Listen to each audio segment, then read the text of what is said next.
Terdengar jelas, Pastor. Oke, baik. Kalau begitu, kita bisa memulai saja ya. Saya karena laptop saya bermasalah, nanti slide-nya saya minta tolong Pak Kusnen untuk membantu membagikan. Baik Romo, sebentar saya ganti laptop dulu ya. Silakan perkenalkan diri Romo. Baik, terima kasih atas kesempatan yang diberikan ini. Nama saya rasanya ada semua sudah bisa melihat di selebaran yang sudah dibagikan itu ya. Saya Pastor Albertus Indra Radian, Imam OCD, asal saya dari Jawa Tengah, dari sebelah timur Bengawan Solo, khusus tepatnya itu di Paroki Palur, Kevikepan Surakarta, Keuskupan Agung Semarang. Saya sudah jadi imam selama kurang lebih 6 tahun, sudah 6 tahun, dan sejak tahun lalu saya ditugaskan untuk belajar di Institut Psikologi Universitas Gregoriana di Roma. Secara istimewa ya, saya mengucap terima kasih pada Ibu Regina sekeluarga yang sudah memberi kesempatan untuk mengisi ruang permenungan malam hari ini. Jujur saja sebenarnya saya itu nggak tahu nanti mau membuat apa, karena yang ditawarkan itu hanya renungan atau pengajaran. Ya, ini mau ngajar apa nih? Mau merenung tentang apa? Karena itu untuk menggabungkan dua tawaran itu, baiklah hari ini saya bagikan permenungan sekaligus pengajaran, sekaligus juga bahan persiapan untuk perayaan Ekaristi besok ya. Besok kita memperingati peringatan wajib Santo Ambrosius. Ya, karena itu sebagai gambaran awal saya ingin membagi gambaran kurang lebih seperti apa kehidupan Santo Ambrosius. Kemudian kita akan melihat membedah sabda Allah Injil yang akan diwartakan besok di seluruh dunia, di seluruh gereja dalam kacamata yang baru. Berhubung saya sedang belajar psikologi, baiklah juga kalau saya membantu Anda semua untuk untuk ini merenungkan sabda dengan kacamata yang baru, kacamata psikologis ya. Karena laptop saya sudah baik ini, baik saya keluar dari HP, saya masuk di laptop ya. Tapi nanti tetap mohon bantuan untuk membagikan sharing. Baik Romo, saya standby Romo. Oke. Selamat malam ya semuanya. Mari kita lanjut permenungan pengajaran kita ke tema yang lebih spesifik, tapi kita bermain di hal-hal yang ringan-ringan dulu. Ya, ringan-ringan dulu supaya jangan stres. Ini bagian dari strategi manajemen stres. Pak Kusnen bisa minta tolong dibagikan layarnya. Ya, slide selanjutnya. Oke, baiklah. Nah, yang kita lihat di depan kita ini adalah ada keterangan selanjutnya. Satu klik lagi, Pak. Nah, Katedral Milan ya. Besok itu peringatan wajib Santo Ambrosius yang sudah dianggap sebagai uskup legendaris dari kota Milan. Kalau orang pergi ke Milan, biasanya yang mereka kunjungi itu ya ini, Katedral Milan ini. Katedral dengan gaya gotik, tapi bukan di sini tempat Ambrosius. Hanya ini sering dijadikan tempat tujuan wisata karena memang bagus, pemandangannya bagus, ada gereja, di samping sini ada Galleria Vittorio Emanuele yang menjadi seperti showroom untuk berbagai produk mode, karena Milan juga dikenal sebagai kota mode. Karena kita nggak akan berbicara tentang itu, baiklah kita melihat tampilan selanjutnya, satu gereja lain yang ada di Milan. Ya, ada satu gereja namanya Maria delle Grazie. Di gereja ini cukup terkenal bukan karena bangunannya, bukan karena isinya, tetapi lebih karena ada museum yang terletak di sebelahnya. Museum itu menyimpan koleksi lukisan, fresko, karya Leonardo da Vinci yang sempat jadi kontroversi karena menjadi inspirasi bagi Dan Brown untuk menulis novel yang kemudian difilmkan, yang kembali ini fantasi Dan Brown, yang seolah-olah itu menunjukkan bahwa Yesus memiliki affair dengan Maria Magdalena. Bukan tema ini yang akan kita dalami, akan kita bahas dalam pertemuan malam ini. Mungkin kalau ada waktu luang bisa menjadi request bagi romo-romo yang mungkin punya keahlian di bidang kitab suci atau sejarah gereja untuk membahas ini, kontroversi The Da Vinci Code. Tapi bukan ini yang akan kita bahas malam ini.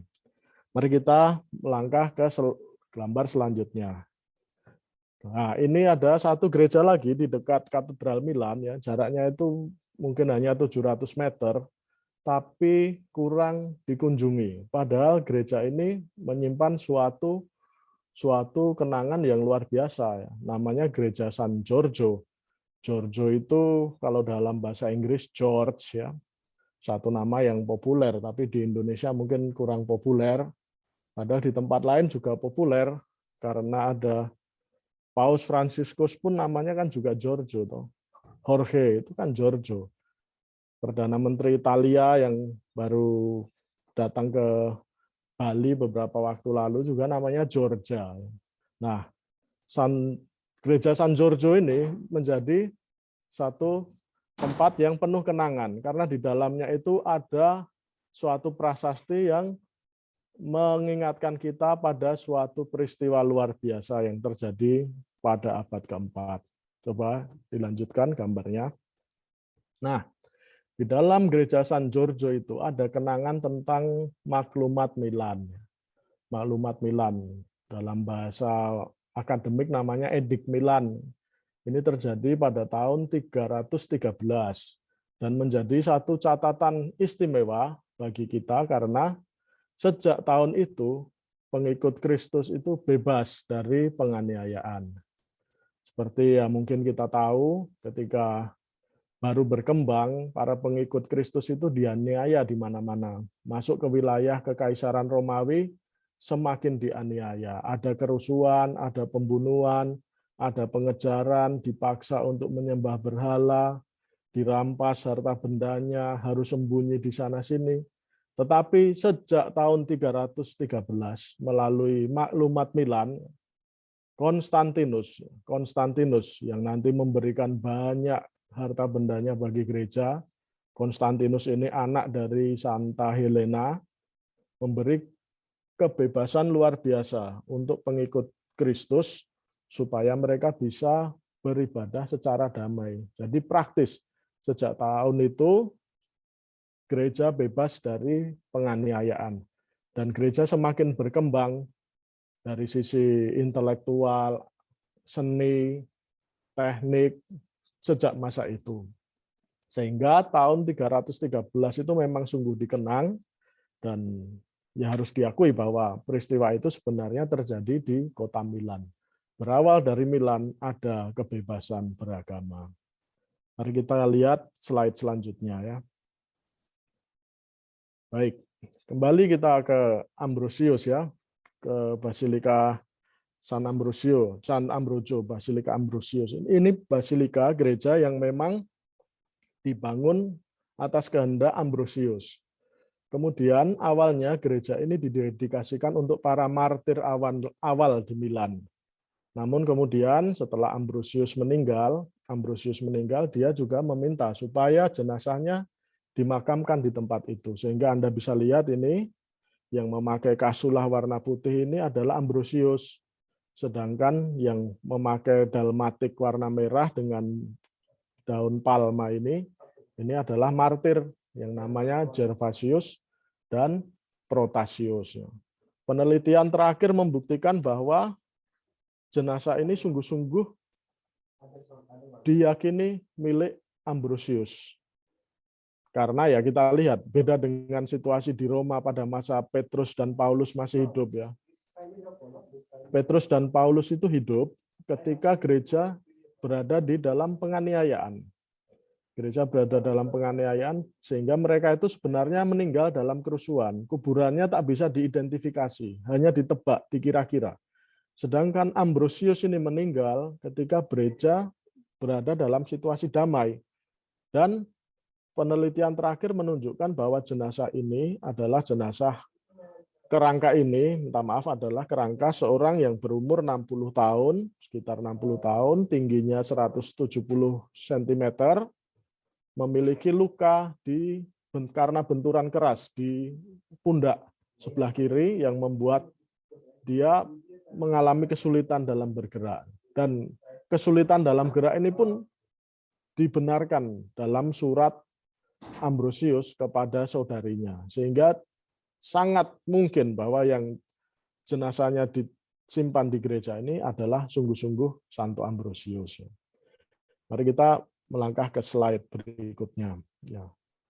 Ambrosius itu dikenal justru karena hubungannya dengan Agustinus. Terlepas dari Ambrosiusnya sendiri seorang pengkhotbah, seorang pemikir, seorang teolog, tapi kemampuannya itu terbukti justru dalam hubungan dengan Agustinus. Ambrosius dan Agustinus itu adalah guru dan murid Agustinus ya. Kalau Anda baca masa mudanya, masa lalunya itu begitu gelap, begitu tinggal di dalam dosa ya. Hobinya itu kumpul kebo tapi sama orang, sampai punya anak di luar perkawinan yang sah.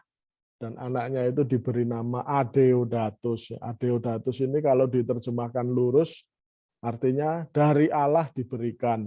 Anak yang lahir di luar perkawinan dianggap sebagai hadiah dari Allah. Begitu nakalnya Agustinus, tapi dia begitu cerdas. Dan Agustinus itu baru bertobat dari masa lalunya yang gelap, justru karena pewartaan Ambrosius ini. Agustinus terkesan, tergerak, dan dia mau menjadi murid Ambrosius. Setelah selesai dibaptis, memulai pertobatannya, Agustinus kembali ke Afrika Utara di Hippo. Di sana dia menjadi uskup dan menulis berbagai karya yang indah. Sampai diberi gelar sebagai pujangga gereja. Ini gelar istimewa karena tidak semua orang kudus itu bisa diangkat sebagai pujangga gereja. Selain hidupnya harus suci, harus kudus, pujangga gereja itu harus memiliki ajaran yang benar, juga diakui oleh otoritas, entah itu konsili ataupun oleh paus yang sedang memerintah pada masanya. Dan ini Agustinus diangkat jadi pujangga gereja. Sehingga dengan hubungan itu kita pun bisa menerima bahwa toh Ambrosius yang gurunya yang berhasil mempertobatkan Agustinus yang nakal ini pada akhirnya juga dianggap sebagai pujangga gereja. Nah, inilah gambaran kurang lebih relasi antara Agustinus dan Ambrosius. Sekarang mari kita mulai pengajaran kita dengan sedikit merenungkan bagian pertama dari satu buku yang ditulis sendiri, yaitu tadi Pak, ditulis sendiri oleh Agustinus ya. Ada satu buku yang namanya Pengakuan-Pengakuan. Pada bagian yang paling awal itu Agustinus menulis seperti yang saya kutip ini. Kalau diterjemahkan kurang lebih jadinya seperti ini ya. Ada kutipan dari Mazmur, agunglah Tuhan dan sangat terpuji, keagungannya tak terselami. Ada refleksi pribadinya, manusia kepingan ciptaanmu, ingin memujimu. Manusia yang membawa kematian di dalam dirinya, ini mengingat kembali salah satu surat Paulus, membawa pula bukti tentang dosanya, dan bukti bahwa engkau menentang orang yang sombong. Meskipun demikian, memujimu, memuji Allah adalah dambaan manusia. Engkau menggerakkan manusia untuk bersukacita saat memujimu, sebab engkau telah menciptakan kami bagimu. Dan hati kami gelisah sebelum beristirahat di dalam dikau.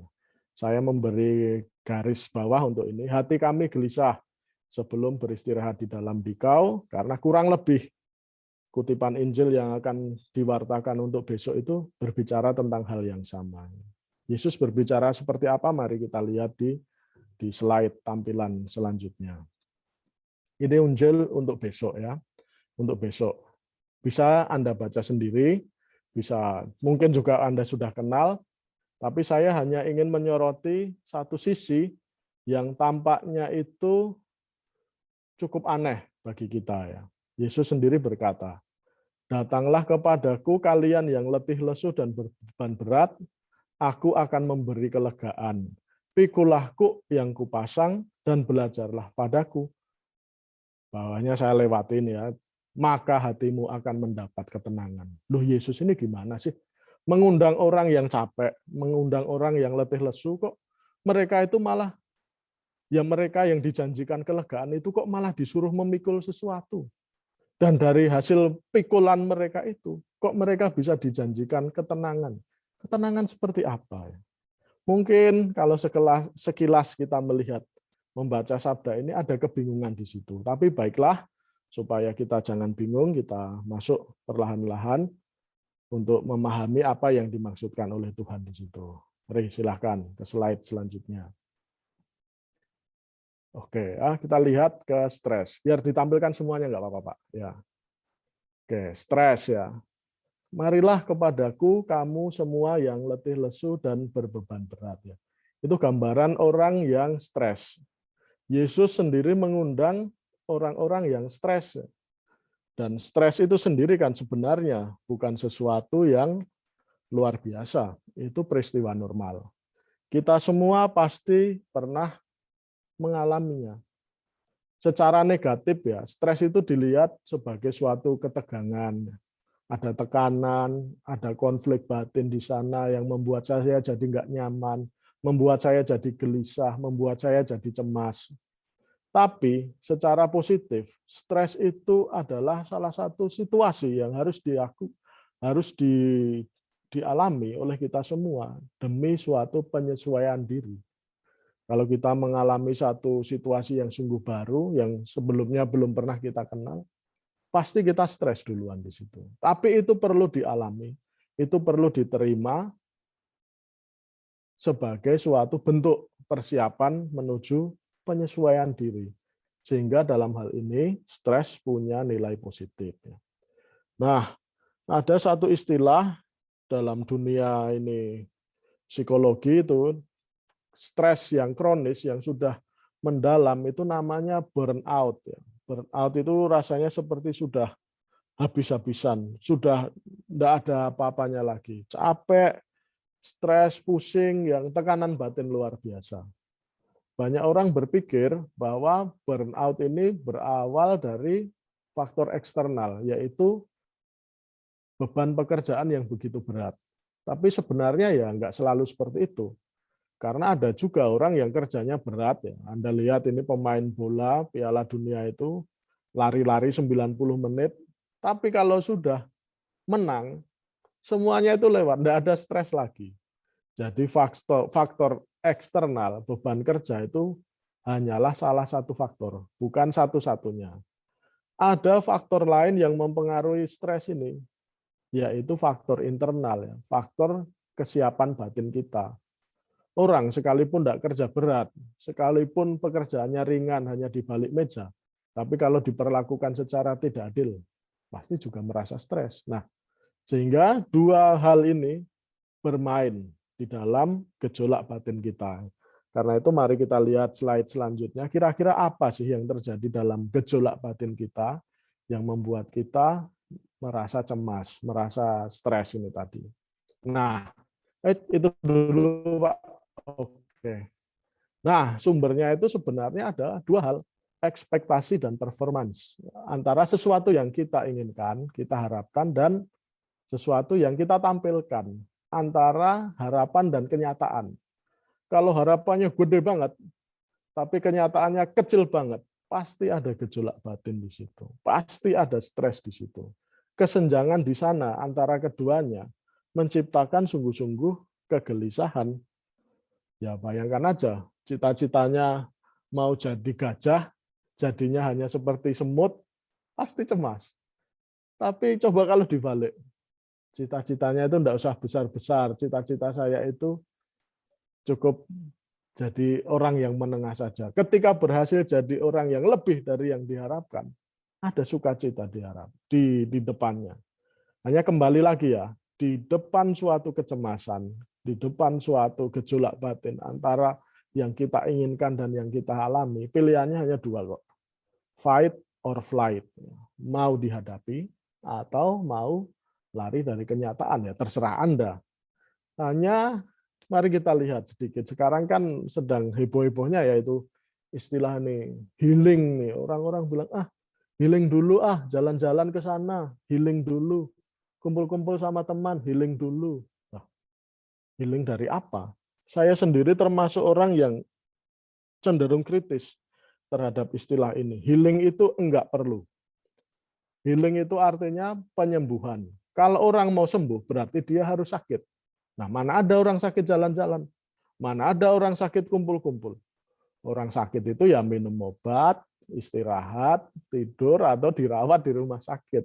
Kalau bisa jalan-jalan, itu berarti dia nggak sakit. Dan dia juga nggak perlu healing. Mungkin yang dia perlu adalah sesuatu yang lain. Mari kita lihat slide berikutnya. Nah, ini ya, ini gambaran umum dari dua situasi, dua level gangguan batin.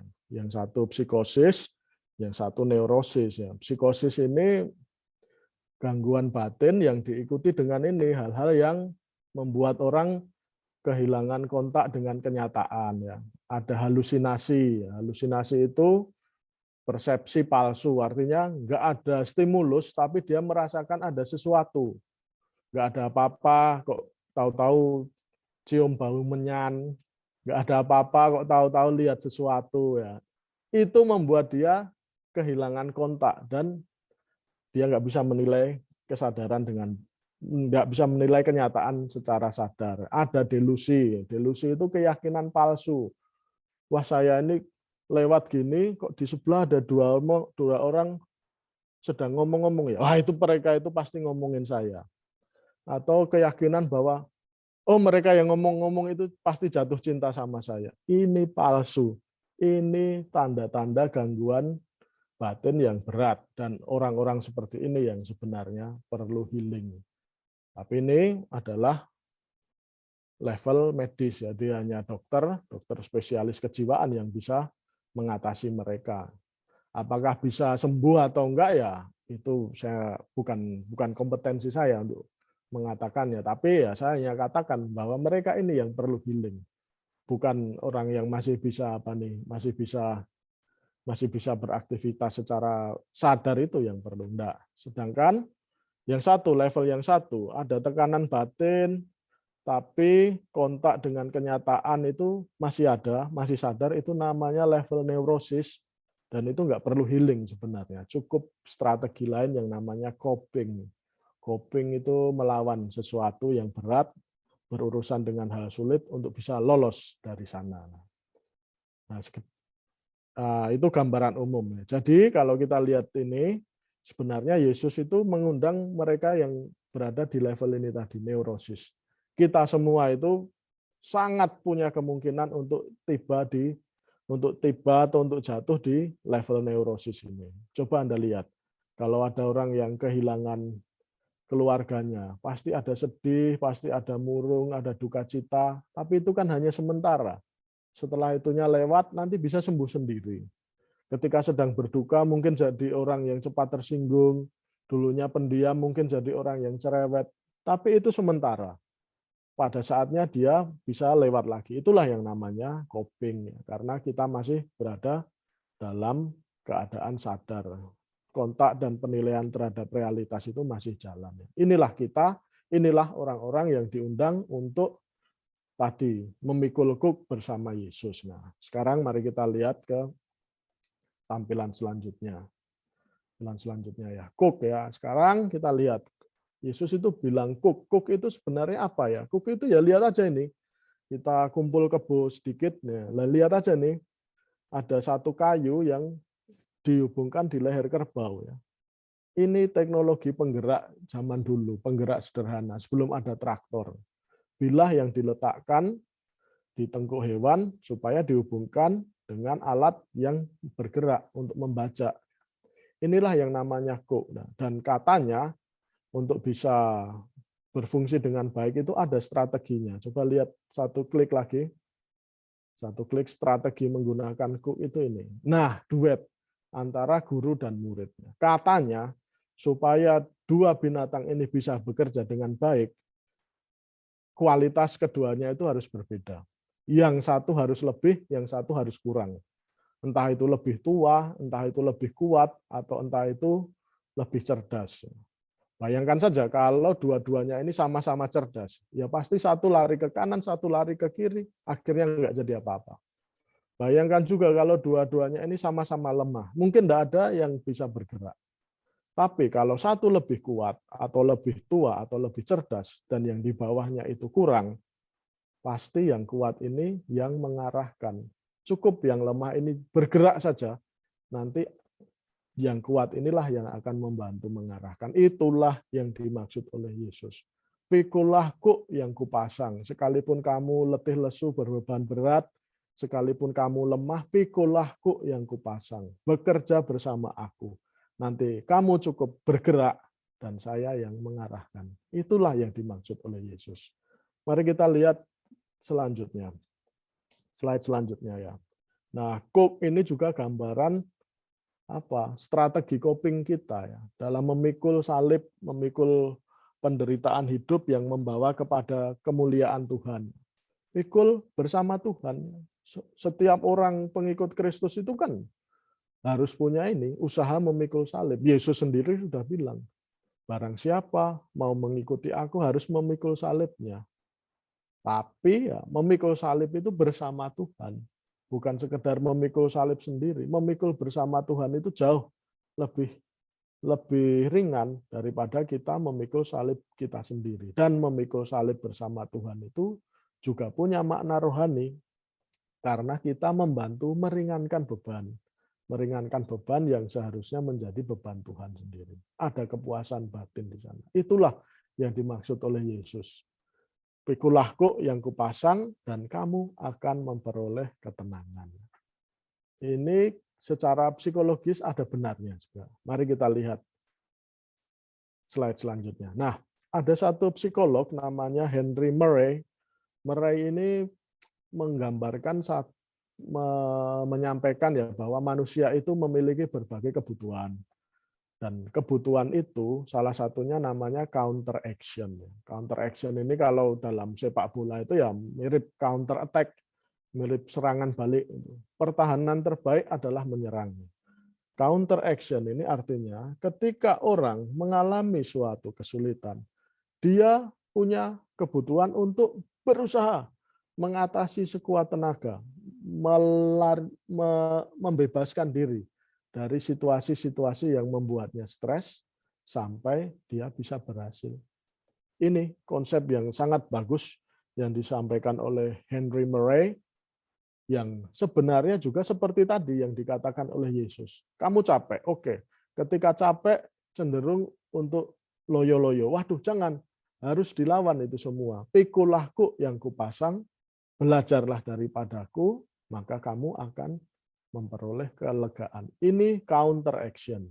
Dalam bahasa psikologinya Murray disebut counter action. Dan ini bukan sesuatu yang baru sebenarnya. Beberapa penulis rohani pun sudah mengatakan hal yang kurang lebih sama. Coba kita lihat slide selanjutnya.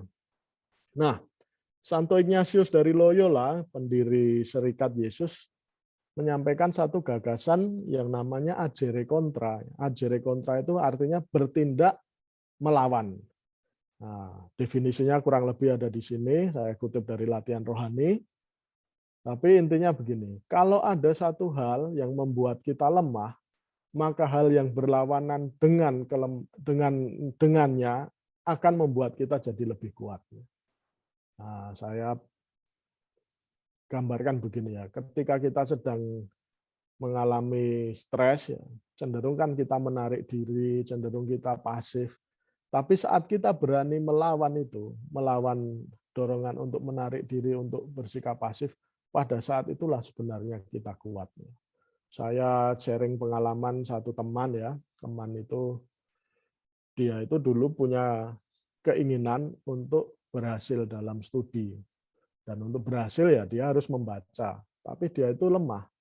Dia merasa sendiri juga kelemahannya. Kalau sudah membaca itu cepat bosan dan cenderung ingin bangkit dari kursi jalan-jalan kemana begitu. Nah, dia menyadari kelemahannya, dia menyadari tujuannya, dia menyadari kelemahannya, dan dia ingin melawan kelemahannya itu. Caranya itu ya cukup menggelikan ya. Dia ambil ikat pinggang, terus dia ikat itu pinggangnya di dalam kursi seperti di sabuk pengaman pesawat itu. Sehingga dalam keadaan apapun dia tetap duduk menghadapi satu buku. Walaupun bosan, walaupun capek, tetap duduk, tidak berdiri. Ya itulah yang namanya ajere kontra. Melawan suatu kecenderungan untuk bisa lepas dari godaan-godaan yang membuat kita semakin lemah. Coba dilihat selanjutnya. Dilihat selanjutnya ya ini Santo Yohanes dari Salib. Dalam buku pertama pendakian Gunung Karmel itu juga menulis kurang lebih hal yang sama. Dalam bahasa aslinya ini procuration preinclinarse, artinya ya ini berusahalah untuk selalu cenderung bukan kepada yang mudah tetapi kepada yang sulit. Karena kalau yang sulit saja bisa lewat, apalagi yang mudah. Berusahalah cenderung bukan kepada hal yang menyenangkan, tapi pada hal yang paling pahit. Ya, kalau hal yang paling pahit aja kita bisa lewat, apalagi yang paling menyenangkan. Bukan kepada istirahat, tapi kepada kerja keras. Ya, kalau kerja keras saja bisa kita hadapi, apalagi hanya istirahat. Bukan kepada hiburan, tapi kepada ketiadaan hiburan. Kalau kita bisa melewati kesepian, apalagi kita hidup dalam kebersamaan. Ada banyak hal di sini, tapi ujung-ujungnya inilah yang mungkin memberi satu kelegaan luar biasa. Berusahalah untuk cenderung bukan untuk menginginkan sesuatu, tapi untuk tidak menginginkan apapun. Orang yang paling tenang itu sebenarnya orang yang tidak menginginkan apa-apa. Karena seperti tadi, ekspektasinya itu hampir tidak ada. Karena itu jangan heran, orang yang murah hati biasanya adalah orang yang paling berbahagia. Karena dia itu memberi tanpa mengharapkan balasan apa-apa. Dibalas ya syukur, kalau enggak ya sudah saya ikhlas. Dia itu, orang seperti itu yang paling bisa berbahagia. Ya. Sampai ada atau yang berkelakar bahwa resep kebahagiaan itu adalah kenyataan performance dibagi dengan ekspektasi. Semakin ekspektasinya ini kecil, semakin mendekati nol, berarti kebahagiaannya itu jadi semakin besar. Karena sesuatu yang dibagi dengan nol itu hasilnya adalah tak terhingga. Performance-nya boleh besar, boleh kecil, terserah. Tapi kalau ekspektasinya semakin kecil, bahkan mendekati nol, kebahagiaannya itu akan menjadi luar biasa. Ya inilah yang disampaikan oleh Yesus, yang didalami juga oleh penulis-penulis rohani kita. Kita kaya dengan tulisan-tulisan rohani ini. Nah sekarang mari kita lihat berikutnya. Baik ya, karena waktu juga sudah mendekati mendekati waktu yang sudah diberikan, ya saya beri ringkasan saja. Manajemen stres yang disampaikan oleh Yesus, yang disampaikan oleh penulis-penulis rohani kita itu sebenarnya bisa dirumuskan dalam langkah-langkah itu. Yang pertama itu tentukan ekspektasi. Hidup perlu ada ekspektasi. Ya, memang yang paling bahagia itu kalau orang nggak mengharapkan sesuatu, tapi supaya bisa maju ya paling kurang harus ada target yang harus dicapai. Kemudian lewati itu semua.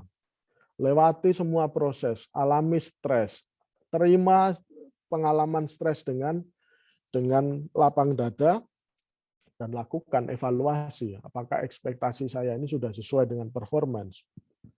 Kalau belum ya nggak masalah. Namanya juga usaha. Semua orang pasti akan berusaha. Dari situ, evaluasi itu kita lihat sisi lemah kita, apa yang membuat kita menarik diri supaya nggak maju, apa yang membuat kita dalam arti tertentu tergoda untuk mundur, lawanlah itu sebagai bentuk counter action, sebagai bentuk usaha untuk melawan, untuk melawan godaan yang tadi menjauhkan diri dari kemajuan, tapi tempatkanlah bersama Tuhan. Pikulah kuk yang kupasang, dan belajarlah daripadaku, maka kamu akan mendapat kelegaan. Itu Yesus sendiri yang menyatakan. Yesus tidak mengatakan, ya kamu yang stres istirahat, enggak, ya kamu yang stres kerja keras, tapi bersama saya kamu akan mendapat kelegaan. Saya rasa itu saja yang bisa saya sampaikan pada hari ini, malam ini. Terima kasih atas kesempatannya. Siapa tahu suatu saat kita bisa bertemu lagi.